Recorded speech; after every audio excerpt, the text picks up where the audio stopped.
감사합니다. 네. 예배 오신 여러분들을 주님의 이름으로 환영하고 축복합니다. 오늘 비가 많이 와서 또 아이들 있는 가족들은 못 오던 건 아닌가 이런 생각이 좀 들었는데요. 또 비가 좀 필요한 시대죠. 그런 시기인데 성령의 단비로 오늘 충만해지기를 주 이름으로 축복합니다. 오늘 하나님 말씀은 창세기 32장의 말씀입니다. 같이 볼까요? 창세기 32장 24절부터 31절까지.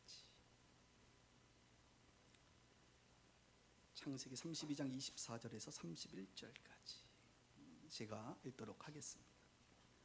야곱은 홀로 나왔더니 어떤 사람이 날이 새도록 야곱과 씨름하다가 자기가 야곱을 이기지 못함을 보고 그가 야곱의 허벅지 관절을 치매 야곱의 허벅지 관절이 그 사람과 씨름할 때에 어긋났더라.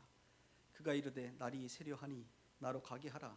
야곱이 이르되 당신이 내게 축복하지 아니하면 가게 하지 아니하겠나이다. 그 사람이 그에게 이르되 내 이름이 무엇이냐. 그가 이르되 야곱이니이다. 그가 이르되 내 이름을 다시는 야곱이라 부를 것이 아니요 이스라엘이라 부를 것이니라. 내가 하나님과 및 사람들과 겨루어 이겼음이니라. 야곱이 청하여 이르되 당신의 이름을 알려주소서. 그 사람이 이르되 어찌하여 내 이름을 묻느냐 하고 거기서 야곱에게 축복한지라. 그러므로 야곱이 그곳 이름을 브니엘이라 하였으니 그가 이르기를 내가 하나님과 대면하여 보았으나 내 생명이 보존되었다 함이로라. 같이 읽을까요? 그가 브니엘을 지날 때에 해가 돋았고 그의 허벅다리로 말미암아 절었더라. 아멘. 오늘은 창세기 23번째 야곱의 뒷모습이라는 제목으로 말씀을 나누도록 하겠습니다. 우리는 계속해서 야곱의 삶을 살펴보고 있습니다. 야곱의 삶을 한마디로 정리하면 뭐라고 말할 수 있을까요? 감사하게도 야곱 스스로가 창세기 47장 9절에 나중에 보면 바로 앞에서 기근이 들어 이제 애굽으로 가게 되는데 바로 앞에서 그가 고백을 하게 됩니다. 이렇게 말하죠. 나는 130년의 세월을 살았습니다. 그 세월은 나그네 길이었고 험악한 세월이었습니다. 130년을 살면서 그는 스스로 자신의 인생을 이렇게 고백합니다. 나그네 길이었고 그 다음에 험악한 세월이었다. 여러분, 자신의 삶을 마감하면서 내 삶은 참으로 행복했습니다 라고 이야기하지 않고 험악한 세월이었다라고 이야기하는 야곱의 모습을 보면서 그가 얼마나 자신의 삶이 험악한 삶이었는지 험난한 삶이었는지를 스스로 인정하는 모습이 보게 됩니다. 여러분, 야곱의 인생에서 가장 험악한 세월은 언제였을까? 그런 생각을 한번 해보게 돼요. 바로 오늘 본문에 등장하는 요 타이밍이 바로 야곱 인생의 가장 험악한 시간이 아니었을까라고 저는 생각이 듭니다. 그의 인생의 최대의 위기가 바로 지금이기 때문에 그렇습니다. 야곱의 인생의 험난한 때가 바로 지금이기 때문에 그렇습니다. 오늘 성경에 보면 야곱이 형 에서를 만나러 가는 그런 장면입니다. 여러분, 하란에서 삼촌 라반의 억압 가운데 20년을 세월을 보낸 야곱이 아니겠습니까? 자기가 원해서 20년을 있었던 것이 아니라 오히려 삼촌의 이 속임수 때문에 야곱은 20년의 시간을 그곳에서 보내게 됩니다. 야곱에게는 그 시간이 억압의 시간이라고 볼 수 있죠. 자유가 주어지지 않은 억압의 시간. 마치 이스라엘 백성들이 애굽에서 400년 동안 종살이할 때의 그 억압의 시간 말이죠. 하나님은 그런 이스라엘 백성들을 출애굽하는 것과 같이 20년 동안 야곱의 인생이 억압되었을 때에 하나님께서는 그를 마치 출애굽하듯이 삼촌 라반의 손에서 건져주시는 것을 보게 됩니다. 그러나 그 20년의 시간에 헛된 것은 아니었습니다. 야곱 자신도 영적으로 성숙하는 시간이었고 특별히 그런 와중에서도 하나님께서 야곱에게 아내를 허락하시고 12명의 아들을 허락하시고 많은 재산을 모아 탈출에 성공하도록 하시는 하나님이셨습니다. 탈출에 성공한 것이 얼마나 기쁘겠습니까? 그러나 야곱은 그 기쁨도 잠시 그의 앞에는 형 에서가 기다리고 있다는 사실입니다. 형 에서가 야곱에게는 어떤 사람입니까?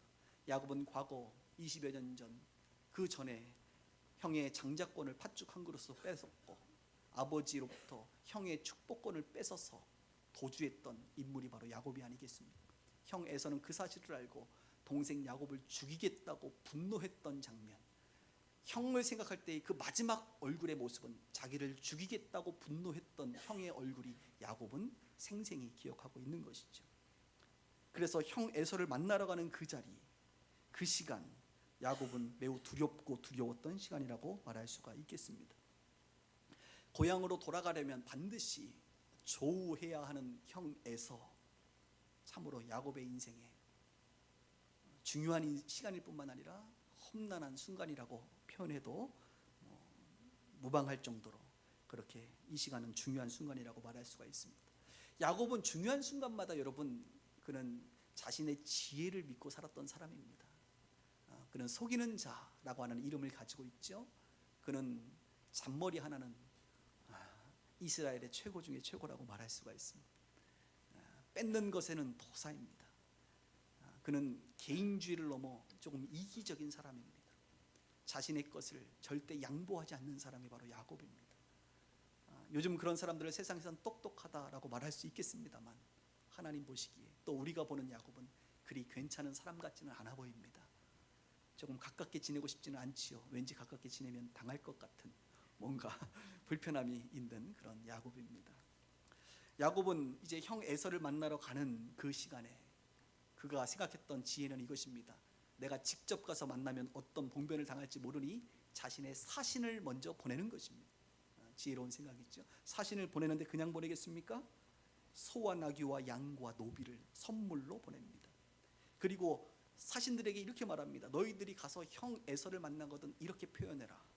내 주 에서에게 내 종 야곱이 드리는 선물입니다. 형을 뭐라 그래요? 내 주라고 얘기하고 자신을 내 종이라고 얘기합니다. 그러면서 20년 동안 삼촌 라반의 집에서 어떻게 생활했는지 이왕이면 좀 불쌍하게 얘기해라 이렇게 얘기했을 것 같아요. 불쌍하게 얘기해라. 그리고 선물을 좀 잘 드려라. 이렇게 야곱은 사신들에게 이야기하고 먼저 앞으로 보냅니다. 그리고 사신들이 에서를 만나고 돌아오면서 특별히 또 에서를 만날 때 이렇게 표현하라 그랬어요. 내 주께 은혜 받기를 원하나이다. 이것이 야곱의 심정입니다. 내 주께 형에게 은혜 받기를 원합니다. 그렇게 갔다 온 사신들의 결과 보고는 충격적입니다. 에서가 400명을 거느리고 주인을 만나러 오나이다. 몇 명을 데리고요? 400명을 데리고. 여러분 이거 환영하는 인파치고는 너무 많은 거 아닙니까? 400명을 데리고 온다는 것은 무엇을 상상하게 만듭니까? 군대를 끌고 오는 듯한 느낌을 우리가 지울 수가 없습니다. 야곱도 직감했죠. 400명을 데리고 온다고? 이것은 나를 치려 형이 종들과 군사들을 데리고 오는구나라고 그는 직감하게 됩니다. 그래서 창세기 32장 7절에 야곱은 성경을 이렇게 말합니다. 야곱이 심히 두렵고 답답하였다. 충분히 이는 공감할 수 있겠죠. 야곱이 심히 두렵고 답답하다. 여러분 중에 혹시 최근에 삶을 살아가면서 두렵고 답답하신 분들이 계십니까? 그렇다고 한다면 오늘 설교를 잘 들어보십시오. 오늘 설교에 등장하는 야곱이 바로 여러분일 것입니다. 야곱은 매우 두려웠어요. 그럴 수밖에 없죠. 매우 답답했어요. 어떻게 해야 될지는 모르겠어요. 그의 인생 최대의 위기입니다. 그래서 그는 또 머리를 굴립니다. 지혜를 짭니다. 대안을 두 개 갖습니다. 첫 번째는 사람들과 가축들을 두 떼로 나눕니다. 그래서 한 떼를 먼저 보내고 그다음 두 번째 떼를 보내는데 자기는 어디에 속해 있어요? 아마 뒤에 있겠죠. 자기 사랑하는 가족들은 다 뒤에 있을 겁니다. 그래서 앞에 한 떼를 형이 치거든 어떻게 하자? 도망가자. 이런 지혜를 발휘하게 됩니다. 그리고 두 번째는 하나님께 기도합니다. 여러분 야곱도 신앙인이었어요. 그래서 하나님께 기도해요. 거창하게 기도를 시작합니다. 아브라함의 하나님, 내 아버지 이삭의 하나님, 하나님께서 나로 하여금 고향으로 돌아가라고 하지 않았습니까? 내가 하나님의 말씀 지금 듣고 순종하여 돌아가는데 형 에서가 나를 죽이려고 하네요. 어떡하지요? 그러면서 주여 나를 건져내시옵소서라고 기도합니다. 나를 건져내시옵소서. 이런 절실한 기도를 야곱이 하게 됩니다. 그 기도를 했을 때 하나님께서 즉각 응답해 주십니다. 지금 야곱의 처지를 너무나도 잘 알고 있기 때문에 하나님께서는 이 두려워하는 야곱에게 바로 응답해 주세요. 뭐라고 응답하십니까? 이렇게 말합니다. 내가 반드시 내게 은혜를 베풀리라. 내 씨가 바다의 모래같이 많을 것이다. 이렇게 응답하세요. 무슨 말이에요? 야곱아 너 죽지 않아. 걱정하지 마. 형이 400명 데리고 와도 너 죽이려고 하는 거 아니야. 뭐 이런 의미겠죠. 그리고 너의 아들들이 안 죽어. 왜? 내 씨가 바다의 모래처럼 많을 거야 라고 하는 하나님의 약속을 다시 한번 기억하게 하시고 야곱에게 위로를 허락하시면서 두려움을 떨쳐버리라는 그런 메시지에 응답을 허락하여 주십니다. 그렇다고 한다면 여러분 야곱이라고 여러분이 생각해 보십시오. 조금 두려움을 내려놓고 평안함 가운데 형을 만날 수 있겠죠 이제는. 그런데 야곱은 이 하나님의 응답을, 하나님의 말씀을 믿지 않습니다. 이게 문제예요. 불신합니다. 이스라엘 백성들도 광야 생활 동안 하나님의 말씀을 믿지 않았던 경우가 참으로 많습니다.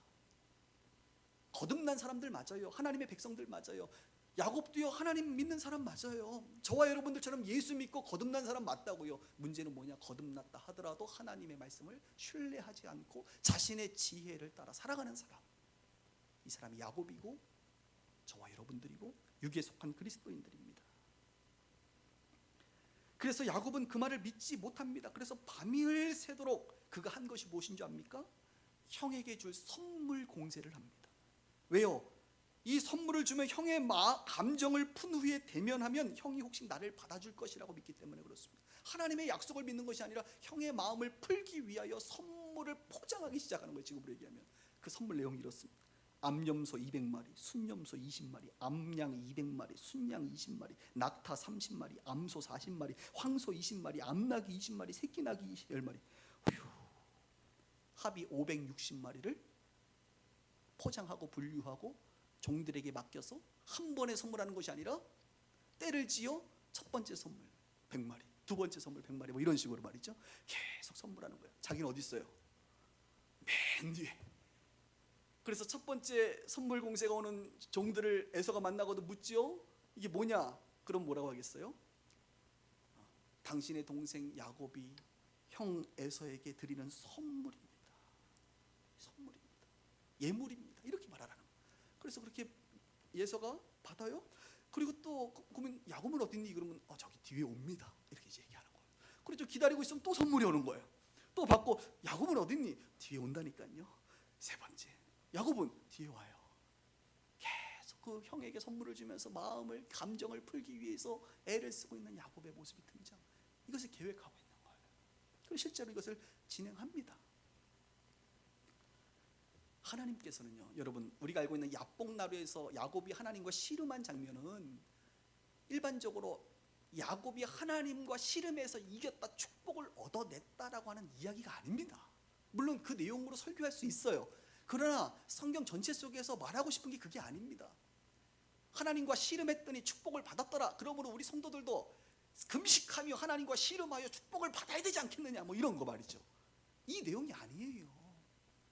이 야복나루의 사건은 하나님께서 이 야곱의 모습을 보면서 괘씸하고 이제는 야곱을 그냥 내버려두지 않고 야곱의 인생을 한번 완전히 뒤집어 버려야겠다라고 판단해서 하나님께서 공격하시는 장면, 하나님께서 그의 인생에 깊이 관여하는 장면. 그래서 야곱이 과거의 야곱이 아니라 이제 이스라엘로 새로운 사람으로 변화시키기 위한 하나님의 관여됨이라는 거예요. 아니, 하나님께서 내 씨가 바다의 모래처럼 많을 것이다라고 약속했으면 이제 좀 믿을 만도 한데 그 말 듣고도 여전히 선물 공세로 형의 마음을 얻으려고 하는 그 야곱의 모습을 우리 주님께서 밤새도록 지켜보시고 찾아가십니다. 그 시점이 바로 하나님이 야곱을 손보시기로 작정한 시간입니다. 무섭지요? 여러분, 하나님이 손보시기로 작정하면 무서워요. 손보시기 전에 얼른 엎드려주셔야 돼. 하나님의 말씀대로 살아야 될 줄 믿습니다. 그래서 이제 야복나루에서 이제 나루터에서 이제 다 옮깁니다. 자녀들도 옮기고 가축들도 옮기고, 야곱이 이제 리더다 보니까 맨 마지막에 이제 안 간 거 있나 정리하고 이런 시간이었어요. 홀로, 성경에 보면 있을 때 홀로, 야곱이 홀로 있을 그때에 하나님은 언제나 홀로 있을 때 여러분들을 만나러 오신다는 것을 기억하시기 바랍니다. 여러분이 하나님과 만나고 싶으면 혼자의 시간을 가지셔야 돼요. 하나님은 혼자 있을 때 야곱에게 찾아오십니다. 그런데 어떻게 찾아오세요? 유명하신 이동원 목사님의 표현으로 이야기하면 씨름했다라고 얘기하는데, 이 씨름했다는 것은 무엇이냐? 하나님께서 2단 옆차기로 야곱을 공격하신 것이다 라고 말하고 있어요. 2단 옆차기로 갑자기 홀로 있는 야곱에게 그 밤에 2단 옆차기로 누군가가 야곱을 쳤다고 생각해 보세요. 야곱이 얼마나 당황스럽겠어요. 그리고 한 대 얻어맞고 나서 보니까 누구예요? 하나님인 것을 직감합니다. 여러분, 하나님이니까 같이 때려야 돼, 안 때려야 돼요? 하나님인 거 알았는데 때릴 수 있어요? 근데 맞기는 싫죠. 맞기는 싫고 때릴 수 없을 때 할 수 있는 게 뭔지 아세요? 끌어안는 겁니다. 복싱 같은 거 보셨어요? 그리고 뭐 UFC 뭐 이런 거 있잖아요. 격투기, 또 레슬링 같은 거 있잖아요. 그런 거 할 때 내가 힘이 빠졌는데 상대방이 나를 때리지 못하도록 하는 행위가 뭔지 아십니까? 끌어안는 거예요. 그럼 끌어안으면 상대방이 팔로 어떻게 못하고 다리도 어떻게 못해. 그러니까 간격이 벌어지면 팔이 나가고 다리가 나가는 법이죠. 그러니까 끌어안는 거예요. 이것이 바로 씨름한다. 오늘 얘기는 씨름하는 거예요. 야곱이 그러니까 하나님이 나를 못 때리게 계속 붙잡는 거예요. 때릴 만하면 막 끌어안고 밤새도록 야곱이 하나님과 씨름하는 거예요. 지금. 피해를 최소화하기 위한 야곱의 힘자랑이었죠. 그때에 하나님께서 날이 새면서 이제 내가 너를 이기지 못하는, 사실 이기지 못하는 게 아니라 하나님이 져주시는 거라고 볼 수 있습니다. 져주시면서 어떻게 해요? 결정적으로 야곱의 허벅지 관절을 치죠. 그래서 그것이 어긋났다고 성경이 말합니다. 예전 성경은 환도뼈가 탈골이 되는 그런 모습으로 등장하는데, 이 허벅지 관절은 여기 정형외과 의사 선생님이 계셔가지고 제가 참 불편해요. 이런 의학적인 걸 얘기할 때 그냥 은혜로 들어주시길 바랍니다. 제가 찾아보니까 환도뼈라고도 이야기하고 허벅지 관절이라고도 말하고 엉덩이뼈, 좌골이라고 이제 표현합니다. 그래서 여러분 그것이 이제 탈골이 되는 거예요. 어긋난 거예요. 그럼 이제 다리가 절개되는 것이죠. 그때 하나님께서 야곱을 내 이름이 뭐냐라고 물어봅니다. 야곱입니다. 야곱이라는 것은 속이는 자, 형의 뒤꿈치를 잡는 자, 다른 말로 인간적으로 살았던 자, 이런 거예요. 오늘부터 네 이름은 야곱이 아니라 이스라엘이다. 이스라엘, 엘 하나님, 이스라, 스라, 사라라고 하는 것은 이긴다라는 거예요. 힘을 준다, 뭐 이런 의미입니다. 그래서 하나님을 이긴 자로서 이제 하나님을 의지하여 하나님의 힘으로 살아가는 자가 될 것이다. 자기의 뜻대로 살았던 야곱이 하나님을 의지하여 하나님의 힘으로 사는 자로 이름이 바뀌어버려요. 하나님이 그를 바꾸신 거죠. 자, 이제 배경 설명을 이만큼 하고 한번 성경을 다시 보도록 하겠습니다. 여러분 상상해보면서 성경을 다시 한번 읽겠습니다. 보세요. 야곱은 홀로 남았더니 어떤 사람이 날이 새도록 야곱과 씨름하다가 자기가 야곱을 이기지 못함을 보고 그가 야곱의 허벅지 관절을 치매 야곱의 허벅지 관절이 그 사람과 씨름할 때에 어긋났더라. 그가 이르되 날이 새려하니 나로 가게 하려. 야곱이 이르되 당신이 내게 축복하지 아니하면 가게 하지 아니하겠나이다. 그 사람이 그에게 이르되 내 이름이 뭐냐? 이르되 야곱입니다. 그가 이르되 내 이름을 다시는 야곱이라 부를 것이 아니요 이스라엘이라 부를 것이니 이는 내가 하나님과 및 사람들과 겨루 이겼습니다. 야곱이 청하여 이르되 당신의 이름을 알려주소서. 내 이름? 그 사람이 이르되 어찌하여 내 이름을 묻냐? 거기서 야곱에게 축복한지라. 그러므로 야곱이 그곳 이름을 브니엘이라. 분이라고 하는 것은 이제 대면하다, 엘 하나님과 대면하다, 분이라 하였으니 그가 이르기를 내가 하나님과 대면하여 보았으나 내 생명이 보존되었다. 여러분 하나님 보면 원래 죽잖아요. 근데 생명이 보존되었다 하더라. 그래서 그가 분이엘을, 자 이제 31절이 중요해요. 그가 분이엘을 지날 때에 마침 또 새벽에 이제 해가 확 올라오는 거예요. 해가 돋았고 그의 허벅지 다리로 말미암아 절었더라. 이렇게 성경이 말해요. 오늘 영화로 생각하면 여러분 마지막 엔딩 장면은 어떻게 촬영할 수 있겠습니까? 야곱이 거친 광야를 이렇게 걸어가고 있는데 어떻게 앞에서 해가 쫙 붉은 해가 떠오르는 거죠.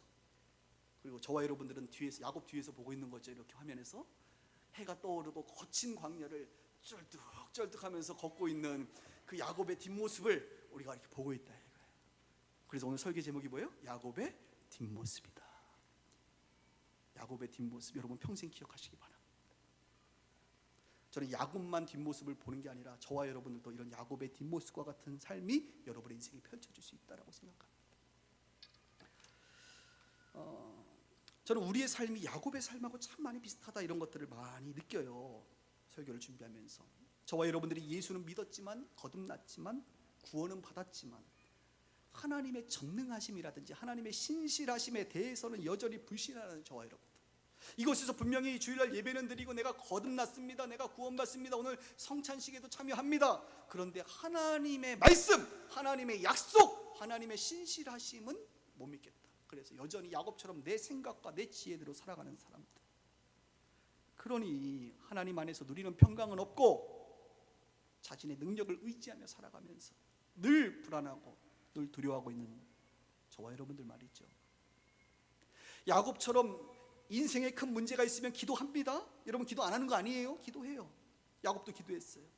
그러나 기도의 응답, 하나님의 말씀에 대해서는 믿지 않고 여전히 기도는 했지만 내 뜻대로, 내 인간적인 방법대로 살아가고 행동하고 있는 그리스도인들. 혹시 여러분들이 오늘 야곱처럼 인생의 큰 위기 가운데 있는 분들이 계십니까? 그래서 야곱처럼 두렵고 답답하신 분들이 계십니까? 마치 에서를 만나야 할 것 같은 그 두려움 말이지. 지금 여러분의 삶 가운데 누군가 두려운 존재를 내가 곧 만날 것 같은 그런 두려운 자들도 있을 것이고, 또 어떤 분들은 질병의 고통 가운데 혹시 이러다가 내가 죽는 것은 아닌가, 혹시 이러다가 내가 잘못되는 것은 아닌가라고 하는 두려움과 답답함으로 살아가는 분들도 계실 것이고, 자신의 미래를 보면서 내 미래가, 다가올 미래가 매우 암울하다라고 느껴지면서 말이죠, 두렵고 답답하신 분도 계실 것이고, 또 어떤 분들은 실질적으로 당장 며칠이 지나면, 아니 한 주가 지나고 한 달이 지나면 당장 갚아야 될 빚 때문에 그 빚이 나를 기다리고 있다 라고 하는 것 때문에 두렵고 답답하신 분도 계실 것이고, 우리 인생은 야곱처럼 우리를 두렵게 하고 우리로 하여금 답답하게 하는 것들이 있다 이거예요. 그리고 이런 것이 두렵고 답답할 때 사람들은 홀로 있습니다. 혼자 고민합니다. 혼자 한강다리 가고, 혼자 술 먹고, 혼자 어딘가로 가면서 혼자 고민하고 답답해한다 이거예요. 야곱처럼. 여러분, 이렇게 혼자 있을 때 하나님이 우리를 만나줬어요. 혼자 있을 때 하나님이 우리를 만나주시는데, 이 만남은 좋은 만남이라기보다는 우리에게는 조금 힘든, 하나님께서 2단 옆차기를 하듯이 저와 여러분들을 공격하실 수 있다. 언제까지 네가 예수 믿고, 언제까지 은혜만 구하고, 마치 지난주에 야곱처럼 연약함 중에서도 은혜 베푸시는 하나님 좋습니다. 근데 하나님이 언제까지 그렇게 연약함 가운데 은혜만 베푸실 거라고 여러분 생각하세요? 이제는 한 계단 올라가야 될 그때에, 이제 하나님께로 더 가까이 나아가야 될 그때에, 이제 하나님의 말씀을 의지하며 믿음으로 살아가야 될 그때에 여전히 연약함 가운데 우리가 헤매고 있다. 하나님은 저와 여러분의 인생 가운데 야뽕나루에 이 하나님의 공격을 행할 수 있다는 사실을 저와 여러분들이 두려운 마음으로 오늘 봐야 될 줄 믿습니다. 그러나 하나님의 이 공격은요, 사실 공격이 아니에요. 저와 여러분들을 변화시키기 위한 하나님의 채찍인 것이죠. 야곱이 다리는 절지 몰라도 그의 인생이 하나님의 사람으로 바뀌는 순간이 바로 오늘입니다. 저는 종종 우리 성도들 중에 그런 분들을 보게 돼요. 그래서 마치 야곱이 인간적인 방법으로 살아가는 자였다라는 그 이름에서 이스라엘, 하나님의 힘으로 살아가는 자로 바뀐 것처럼 우리 성도들의 삶 가운데서도 그런 변화가 있게 된다는 것이죠. 하나님께서 왜 야곱의 허벅지 이 뼈를 쳤을까? 환도뼈를 쳤을까? 묵상을 할 때 너무나도 쉬운 이야기. 야곱은 철저하게 힘으로 살았던 자거든요. 처음에 라헬을 만날 때에도 여러분 그 우물 어기를 덮고 있던 그 돌을요, 야곱이 얼마나 힘이 센지 그걸 들어가지고 옮겼던 자 아닙니까? 그러니까 힘하면 여러분, 야곱 정말 힘이 좋았던 자예요. 그런데 여러분 그거 아세요? 무거운 거를 들 때에 어느 부위에 힘을 씁니까? 허리. 사람들은 허리라고 생각해요. 여러분 허리로 무거운 거 자꾸 들어보세요.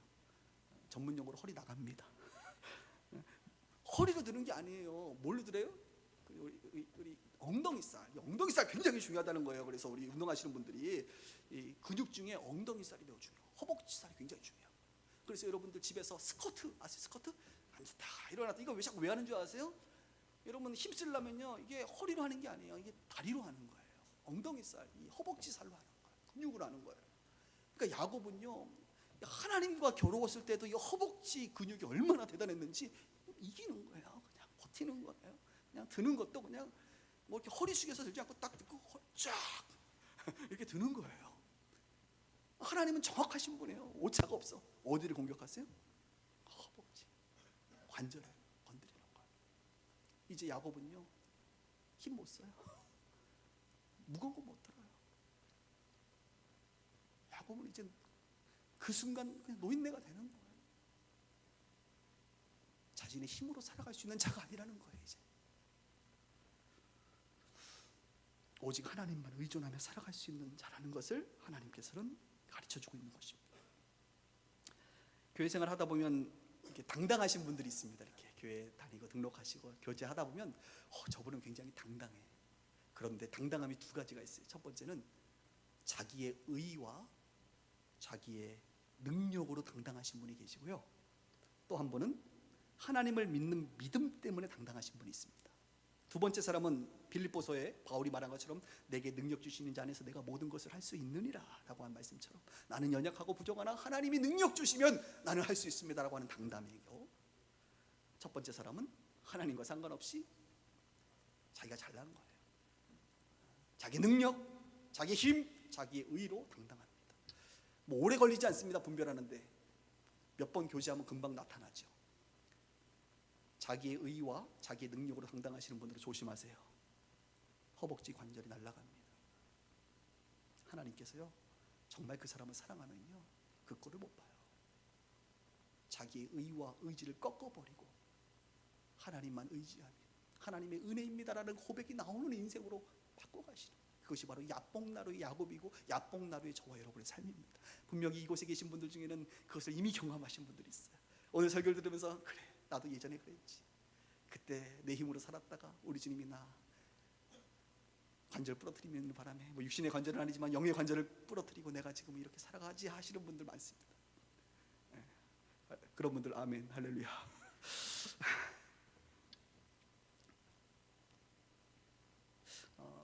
저희 갈매 공동체 말고 수지 공동체에 최근에 아주 재밌는 일이 있습니다. 한 분이 교회를 등록하셨는데 이제 아내는 2년 전부터 딸하고 교회를 다녔다가 남편은 안 다녔는데 남편이 이제 등록을 하시고 교회를 나오기 시작했어요. 이분에게 아주 특별한 일이 있었습니다. 그래서 이분이 이제 간증을 했는데요. 우리 교인들이 다 그의 간증을 듣고 너무 감사가 되고 하나님께 영광이 됐어요. 여러분 그럴 간증들은 저한테 막 해주세요. 그러면 같이 나누는 게 좋습니다. 그 이야기를 좀 해드릴게요. 이분은 모태신앙이었습니다. 교회 생활 굉장히 열심히 했어요. 그래서 그러다 보니까 교회에서 자매도 만나게 되고 지금 살고 있는 아내와 결혼하게 되었고 딸도 낳았습니다. 그런데 교회에 큰 문제가 발생했습니다. 그래서 이분이 상처를 받고 교회에 나가지 않기 시작했습니다. 그의 나이가 40세였습니다. 40, 완전수네요. 그러면서 그는 하나님이 계시는 것은 내가 인정하겠지만 하나님의 살아계심을 내가 확인할 길이 없다. 내가 하나님의 살아계심을 경험한 적이 없다. 말씀은 말씀이고 나는 나다라고 하는 생각으로 그동안 살았다는 거예요. 하나님을 증거할 방법, 하나님이 살아계심을 확인할 방법만 있다면 나는 언제든지 하나님께로 돌아가겠다. 그러나 이것을 내가 확인하기 전까지는 내가 교회 안 나간다라고 나름 고집을 부린 것 같아요. 그 기간이 4년입니다. 하나님을 느낄 수만 있다면, 살아계심을 확인한다면 난 다시 교회에 나갈 거야 라고 늘 아내한테 이야기했다고 하고, 저를 만났을 때도 그렇게 간증을 했습니다. 2년 전에 아내와 딸이 저희 교회로 등록을 했고 함께 남편을 위해서 중보기도 했습니다. 우리 교회는 다니지 않았지만 저는 그 남편의 이름을 암송할 정도로 그분을 위해서 늘 기도했습니다. 특히 아내가 많이 기도했고 많이 울었죠. 그런데 몇 개월 전에 남편의 몸에 이상이 생겼습니다. 특히 정신적인 부분에서 문제가 생겼어요. 그래서 병원에 가서 진단을 받았더니 공황장애라고 합니다. 그리고 지난달에는 일을 할 수가 없어서 이분은 프리랜서인데 일을 쉬게 되었습니다. 컴퓨터 프로그래머예요. 논리적이고 이성적이고 로직에 관심이 많은 친구죠. 그는 논리적인 영역이 아닌 것에 대해서 하나님을 경험하고 싶었지만 경험하지 못했고, 자신의 삶이 논리적이지 않은 정신적인 문제에 지금 공황장애가 찾아옴으로 말미암아 큰 혼란을 겪고 있게 되었습니다. 공황장애는 이런 거래요. 저는 경험하지 않았지만 잠을 자다가 갑자기 호흡이 멈추고 죽을 것만 같은 그런 상황이랍니다. 그래서 이분이 잠을 자다가 어느 순간 갑자기 호흡이 멈추고 심장이 멈출 것 같은 그런 막 두려움이 찾아오면서 말이죠. 아, 이러다가 내가 곧 죽겠구나라고 하는 것을 경험하는 것이 공황장애라고 합니다. 그리고 이것을 몇 번 경험하면서 그는 막연하게나마 하나님께 기도했대요. 하나님, 날 좀 고쳐주세요. 좀 편안하게 해주세요. 그렇게 기도하면 이상하게도 잠깐 마음이 편안해졌다는 것이에요. 이것이 몇 번이 반복이 되었습니다. 그쯤 되면 알아서 돌아와야 될 텐데 주님께 계속 주님을 시험하게 됐죠. 아닌가? 그냥 내 기분 탓인가? 이렇게 생각을 했다는 것입니다. 그런데 6월 11일 주일 새벽에 큰 일이 벌어졌습니다. 그동안의 공황장애하고는 비교하지 못한 극도의 고통과 발작 증세가 일어나면서 호흡이 멈추기 시작했고 정말 이러다가 죽겠구나라고 하는 큰 두려움에 새벽에 잠을 자지 못하고 깨어있게 됩니다. 그는 마지막으로 이렇게 기도했대요. 하나님, 정말로 하나님이 살아계시면 저를 딱 한 번만 살려주십시오. 이번에 하나님 나 살려주시면 하나님 계신 줄 내가 믿겠습니다라고 하는 고백을 했다는 거예요. 그런데 그 고백을 하자마자, 지금 자고 있는 게 아니고 깨어 있어요. 얼마나 발작하고 있는데요. 순간적으로 자기에게 환상이 보였다는 거예요. 그러면서 천사 셋이 일사불란하게 내 앞에 칼을 꽂았다는 거예요. 그러면서 몸의 마비가 풀리고 평안함이 찾아오면서 하나님의 강한 임재가 그 시간 느껴졌다는 거예요. 이 사람이 거부할 수 없을 만한 하나님의 임재를 경험한 거지. 그리고 나서 이제 몇 시간이 지나서 오후 3시에 뵈니까, 그곳은 오후 3시에 보니까 아내하고 딸과 남편이 그곳에 앉아 있는 거예요. 제가 딱 보니까 남편이거든요. 얼마나 불편한지 제가 갑자기 예배를 인도하는데, 그날이 어떤 날이냐면 저희 교회가 10주년이었고 그곳이 3주년 감사 예배를 드린 날이었습니다. 그래서 나는 3주년을 맞이해서 어떻게 마음 먹고, 야, 축하해 주러 왔나? 그날 애슐리 회식이 있으니까 회식하러 왔나? 뭐 이런 상상을 하면서 말이지 예배를 인도했는데, 이분이 예배를 드리는 거예요. 그리고 예배를 마쳤네. 그러니까 아내가 울면서, 사람들 다 나가고 아내가 남편 손을 붙잡고 제 여기 배 앞으로 오는 거예요. 그래서 목사님 기도해 주세요. 무슨 기도? 이제 공황장애라는 걸 제가 알고 있었으니까 남편이 있어서, 남편이 너무너무 힘들어서 오늘 교회 왔나 보다. 그래가지고 저는 이제 안수기도 해달라니까 참 불편하죠. 처음 온 사람 안수기도 했다가 다음 주 안 오면 어떻게 해. 그러나 해야지 뭐 해달라는데, 믿음으로 그 형제님의 머리에 손을 얹고 정말로 간절하게 제가 머리끝에서 발끝까지 주님 하고, 또 주님이 주시는 마음들도 많이 이야기하고, 막 시끄러우니까 빨리 문 닫으라고 또 다시 와서 또 기도해주고, 그런 시간을 정말로 보냈습니다. 기도가 끝나자마자 남편이 아까 했던 그 이야기를 아내가 들은 게 아니에요. 남편이 이제 기도가 끝나고 제가 이렇게 물어봤죠. 오늘 어떻게 교회 오셨습니까? 그랬더니 남편이 드디어 입을 여는 거예요. 목사님, 저는 돌아온 탕자입니다. 일단 느낌이 좋아요. 돌아온 탕자네. 그러면서 아까 이야기했던, 내가 새벽에 이런 일이 있었고 천사 셋이 칼을 꽂았고 내가 이 하나님을 경험하고 오늘 아내한테 교회 가자고 얘기했다. 아내가 듣지 못하고 지금 자기가 얘기하는 간증을 아내도 옆에서 들은 거예요. 저랑 같이. 처음 아내는 옆에서 계속 울고 있고, 저는 돌아온 탕자입니다, 목사님. 다음 주에도 교회 나오시겠네요? 나와야죠. 그렇게 이제 모임을 마쳤어요. 그리고 그 다음 주가 되었는데 또 이제 간증을 또 한번 공식적으로 교인들 앞에서 이분이 하셨는데요.